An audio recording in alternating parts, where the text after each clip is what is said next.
menjatuhkan pidana kepada terdakwa tersebut oleh karena itu dengan pidana mati.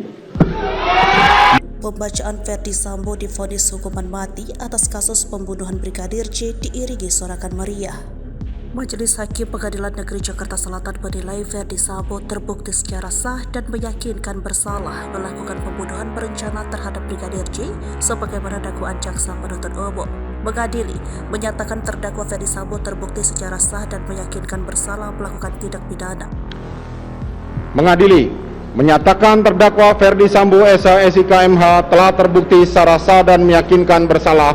Ujar Majelis Hakim Wahyu Imam Santoso dalam persidangan di Pengadilan Negeri Jakarta Selatan Senin 13 Februari 2023. Menjatuhkan pidana oleh karena itu hukuman mati, ucapnya.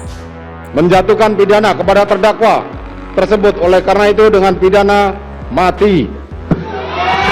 Selanjutnya pembunuhan berencana, Majelis Hakim juga menyatakan Ferdy Sambo terbukti melakukan perintangan penyidikan atau obstruction of justice terkait penyidikan kasus pembunuhan berencana Brigadir J. Perbuatan itu dilakukan Ferdy Sambo bersama-sama dengan anak buahnya, yakni Hendra Kurniawan, Arif Rahman Arifin, Cuk Putranto, Baikuni Wibowo, Agus Nur Patria, dan Irfan Widianto. Mantan anggota Polri dengan pangkat terakhir Jenderal Bintang 2 itu dinilai telah melanggar pasal 340 Kitab Undang-Undang Hukum Pidana, junto pasal 55 ayat 1 ke 1 KUHP.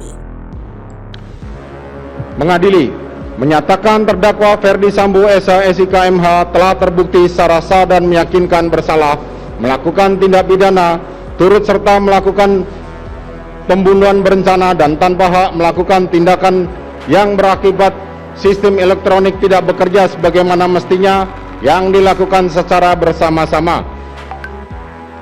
Menjatuhkan pidana kepada terdakwa tersebut oleh karena itu dengan pidana mati.